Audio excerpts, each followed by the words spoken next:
Mä suoda paperia! Tämä siis on vessapaperi. Minä kävin ottaa tämä tuolta minun vessasta.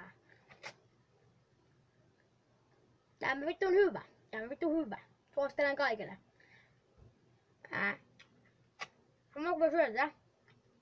Mä annan Pummeille pieniä vinkkejä.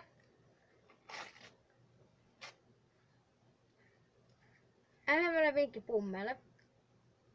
Halvin paperi, mikä löytyy kaupasta. Ostakaa sitä. Te voitte syödä sitä. Ja saata voitte käyttää sen teidän perseen pyyhkimiseen. Jos käytte puskassa paskalla. Tosiaan. Mitä maun sanois? Aika mauton periaatteessa. Tää on enemmän kuin tää ei mauton kyllä täällä on. Mutta paperi aika mauton.